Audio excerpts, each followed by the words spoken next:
Hi everyone, welcome to eShe TV. I'm Aekta Kapoor. Today I'm talking to Interfaith research scholar Urmi Chanda, and we're going to talk about the difference between religion and faith and why religion has become such a loaded word today.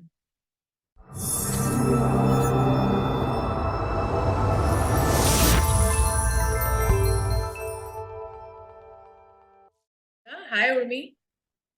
Hi, Aekta. Thank you for So having me here today. thank you for being here. For our viewers, Urmi Chanda is a research scholar and a culturalist who specializes in Indian history and culture with a special focus on religion and mythology. She's been a journalist for over 13 years and writes independently for some of the most prestigious publications. She's been a researcher for nonfiction TV shows, has given talks on various platforms, including TEDx, and has been a knowledge consultant for many cultural projects. She's also worked with museums and nonprofits. Currently, Urmi is doing her PhD in Interfaith Studies as a Harmony Scholar from the University of Wales Trinity, St. David, and also coordinates the India programs at Seeds of Peace, an international peace-building organization. She's especially passionate about interfaith harmony and believes in the power of art and dialogue for driving social impact and change. Urmi and I, of course, met through SAPAN, that's the South Asia Peace Action Network. And during the course of our many meetings, I realized she and I have a lot to talk about. So let's get talking.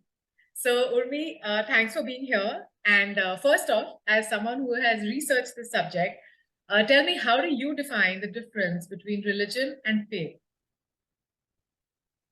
So this is one of the fundamental questions that keeps coming up every time, there is occasion to speak on the subject, because very often the two words are used synonymously. But there was this camp I was at. We hold this interfaith harmony camp for our kids at Seeds of Peace, where one of the introductory sessions is about the difference between religion and faith, and one of the very convincing differences, and a very simple one that I recently found, was that consider religion the language of faith or the vocabulary of faith. So faith is basically a larger construct. It is something you attach your belief to, but then how do you express that? So the modality becomes religion. So whether it's the performance of a ritual, the readings from a scripture, uh, fasts, pilgrimages, all of these things, they form the language through which you express your belief in whatever it is. So and why even limit ourselves to, say, the idea of God, or religion in the traditional sense? Think of a sport. So say you believe you have a faith in a sport hero, and they are going to, you absolutely believe they're going to make your team win today. So the things that you do, maybe it could be making popcorn and sitting in front of the TV, or going all the way to the stadium, or wearing your t-shirt. So you see how it becomes the language of something you believe in. So similarly, religion could be said to be the language of faith. So faith is a bigger construct, and religion is, although there are disagreements and religion is also variously defined. Some might argue that faith comes from religion, because who tells you what to believe in? But then there are people who don't really necessarily want to associate their faith to religion. It's become a little bit of a touchy subject. So faith can really imply a lot of things, which goes beyond religiosity, which is why, from that framework, I say that faith is a larger construct and religion are the tools. Religion provides the tools to express that faith. So, isn't faith? I mean, for me, when I think of the word faith, the word that comes to mind is God. And so I mean that for a lot of people, and a lot of people who are genuine believers of God, and people who use religion as a means to, say, become better people, or they use it for spiritual upliftment, or they use it for being happier, and to face their challenges in life. For people like that, the current, the existing environment where the word religion itself is being used in a very political and polarizing context. So what is the effect on people who actually wanted, or who were using religion as their relationship with God? It's really unfortunate, but then this is, and as much as we want to feel despair about the situation, as a student of history, when you take a step back, you realize, this is not the first time this is happening. Religion has always, been in the hands of the wrong people, been used to polarize communities, because it is something that is an important identity marker, right? Our faith or our religious identity is one of the most important markers that most of us get from the time we are born. Most of us don't really get to choose that identity. So we are extremely attached to it, and which is why it is an extremely emotional matter for us. And hence it is easy to sway people on the basis of that identity. Uh, and you'll see, you pick up any chapter in history, whether it's the Inquisitions or the Holocaust. All these extremes have happened in the name of religion. And Yes. and were there, I mean, and there've always been people for whom faith has been a source of power, of, like you said, moral upliftment. But this misuse has always been there, and it will continue to be there. So the the advantage now is that we have the means to speak up against it, because of the way communication channels have grown so powerful. Okay. But so many of us now have the agency to step up and say, hey, this is not done, this is not my faith. But the ramifications are usually so unpleasant that people don't want to speak up against it. So then there will be a lot of people who are disagreeing with what is being done in the name of religion, but they won't speak. They probably won't even own up to being religious, because it's a tag that sort of brings with it taboos of, say, being superstitious or being backward or being conservative and so on and so forth. So a lot of people, you see, have now this preference for the term spiritual. They will refuse to say I'm religious, and they will, the spirituality somehow seems like a more neutral term. So there, this is an unfortunate consequence, but it's not new. It's something that leaders, have always done, and it will keep happening. The difference, like I said, because we have the agency and the power, and we can do something about it now and challenge the narrative. I think more of us ought to, who really understand the value of religion, the moral, ethical, spiritual value of religion, and not get swayed by what majoritarian politics wants us to believe religion is. And they want us to see, and they're painting only that one grim picture of religion all the time. And it is for us to uh, stop and say, hey, I'm not buying into that. There is something more out there. And yeah, and step up and push back. So earlier people didn't have the agency because the spokespersons for religion were only religious leaders. It didn't matter what the common man thought or said. And even if they thought there weren't too many ways to express it, now that we have the ways, I think more and more people should, because otherwise your silence just makes you complicit in the way it is being misused. Yeah, like for instance, I'm a great believer. I believe in God, and I'm a person of faith, and I draw my belief system from all religions. I mean, I've taken a little bit from everything, and it's served me, it helped me grow, and it's helped me find a lot of solace in difficult moments in my life, which is what I think your faith is supposed to help you too. Absolutely. Absolutely. And I get very annoyed when I see these very extremist, violent, sort of antisocial sort of people really appropriating my very deep and sacred philosophy of, I come from the Hinduism and Buddhism background, and so it really annoys me that how are they being allowed to get away with it? And it's I mean, like, of course, now you're saying that it comes from history as well. People have always done that. People have always used religion for all these kind of cases. In fact, even if you look at it from the gender lens, religions have been very mean to women. Yeah, always. And most religions have rules that suppress the female of the species and keep them bound under all kinds of rules and which don't apply to men. So how can we take out, the positive functions of religion and a religious culture, or cultural traditions, and while taking out or editing out the discriminatory parts such as misogyny and casteism, which is so prevalent? Hmm, hmm. I think the first step is having the willingness to engage. You know, we are knee deep in muck. You know, like politics. Religion has become a domain which is considered dirty now. You know, you don't want to get into it. But like they say, if you want to change the system, you have to be in the system. So the first thing to do is to have the willingness to engage with it, no matter how it will be unpleasant, because currently the way it is shaped, currently the way it is perceived, if you are going to get into it, you are going to, it is going to come with some amount of dirt. But if we care enough to challenge and change the narrative, the first thing to do is to be to want to talk about it and not be afraid, of being misunderstood, because well, that possibility is always there. Whatever you discuss, whenever there are two people discussing an idea, there are chances that you would be misunderstood, misconstrued, whatever. So that's the first step.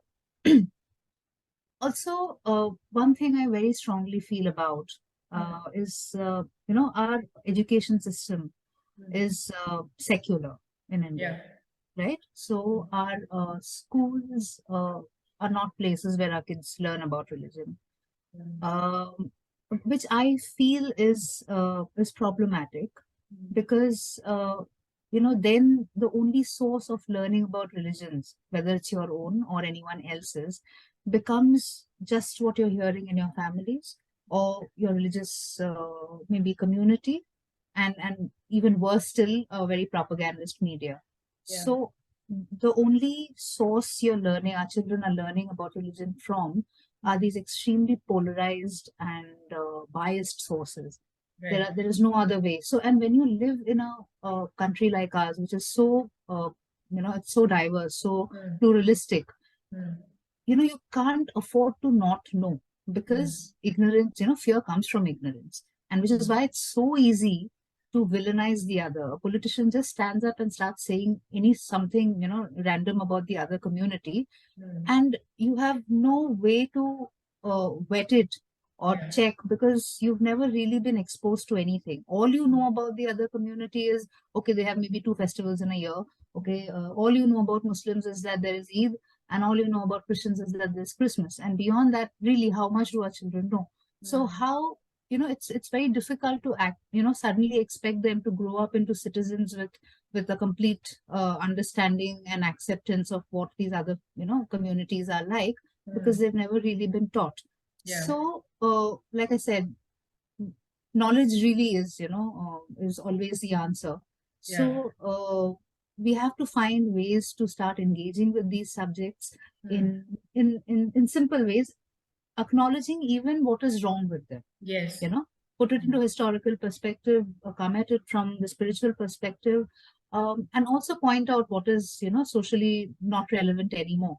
So, like we teach our kids all other subjects, at least maybe touch upon this. And I feel that's the only way in which we can create citizens in the future who are somewhat better informed, to form opinions about religion, other religious communities, understand them better, and then start realizing that there are positive elements to it, and then stand up from it. Because otherwise, you're only ever knowing about, the, Yeah. the undesirable, or like, for example, for many Hindu kids in India today, the strongest association about Islam is probably jihad. That's because that's the only thing they're hearing all the time, because who will make the attempt to tell them what is good about Islam? So that is one way to go, to start engaging with the subject, so that we are able to discern what is good, what is bad, because everything that's created will have both these sides.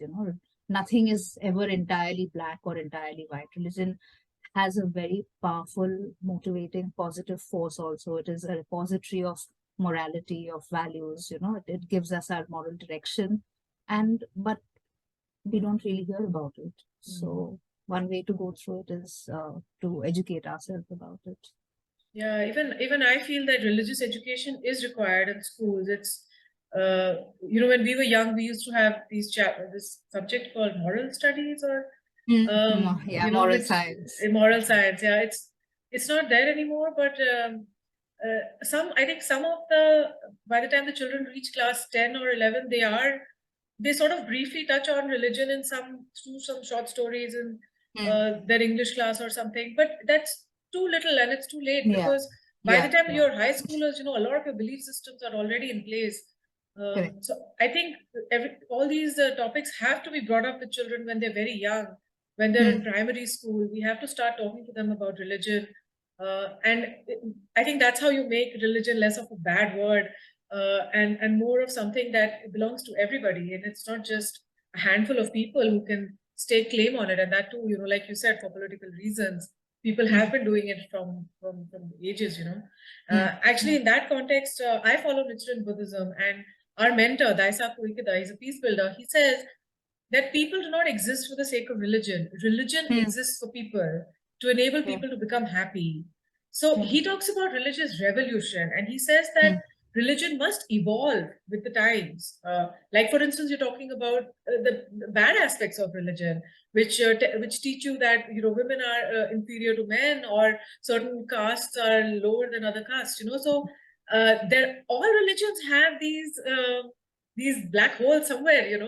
And they need to be addressed. And as time is progressing, and as we're talking about human rights, and we're talking about equality, social equality, gender equality, we need to talk about our religions need to evolve as well. So, what do you think about this concept of religious revolution and evolving with the times? Is it even possible? Um, yes, I think it is possible, and it it has always happened, But Mm. the again, uh, taking a historical analogy here, the wheel of change, Mm. it's a big one, and Mm. it turns very slowly. Okay. So, whenever you think back on any history lesson, we talk in terms of centuries. From this century to that century, this kingdom, was there, Mm. such and such happened. Mm. So change really takes that long. It's a matter of because there are centuries of conditioning involved, Mm. and modernism, as we understand it today, it's what, like just a few hundred years old, Yeah. compared to the centuries of conditioning that that's the baggage it's sort of carrying. So Yeah. religions do change, they do evolve. It just is very, very slow. See, Mm. for example, now, how some women have been challenging this entry into Sabrimala or Mm. Shani Shingnapur, places which have traditionally not allowed women to enter because reasons of purity or whatever, women in the menstrual age Yeah. cannot enter. So, because like you said, these are really extremely discriminatory laws. And from a human rights point of view, gender equality point of view, these challenges are slowly coming up, which basically mean, uh, change is happening. Mm. So it may not happen overnight. So Yeah. the bra burning feminists, they started what they started in the 60s and 70s, and only Yeah. now, like, which is what, 50 years, and we're still sort of struggling. Mm. So change does take long because social structures are entrenched. Also, uh, because like I said, religious identity is something that, to the world, the universe is a very uncertain place. Life is extremely uncertain. So religion for a lot of people becomes that pillar to which they, cling on to for a sense Yeah. of constancy, Yeah. which gives them some semblance of permanence in, Yeah. in a world that is extremely unsure. Yeah. So every time the need for change comes up, there Mm. will be resistance by conservatives. So these are people who are holding on tightly Yeah. to, and because religion is fulfilling that need for them. Mm. The religion for them is offering them a sense of constancy, and hence that resistance will always come. So Mm. yes, religions need to change, and yes, they do change, because every religion, over a period of time, um, say through the stories of prophets, for example, Yes, most prophets, the lines ended, but there is always religious scholarship. There are always interpretations. For instance, take the Ramayana, for example. I'm not going into holy scripture, but because Hindus consider the Ramayana, an important benchmark. Uh, See the way Valmiki wrote it, and Ramayana has really changed. There are more than 300 versions of the Ramayana, and what occurs in the Tulsi Ramayana, for example, is very different. But because Tulsidasa's Ramayana sort of started reflecting the changes that were occurring at that time in society. So religion does bend and change and accommodate, or if not change, it is interpreted differently with time. See, even the Pope, for that matter, now Pope Francis, one of the most progressive Christian leaders in the recent period, uh, not very explicitly, but he's been also trying his best to push for, mm, the rights of homosexuals to some extent. He cannot, because according to the Bible, it's an absolute no-no. But despite that, because he's a progressive leader, he's trying his best within whatever his capacity to make space for them. So, so yes, change happens like that. But because he's also the leader of millions of Catholics around the world, he's also accountable to their beliefs of what they hold to be true. So change will always come slowly and through compromise, and sometimes it may not reflect in our lives. But I believe it happens, and that it should happen for sure. But in that sense, would you say we're actually at a good point in history where we're actually bringing up these subjects, talking about it?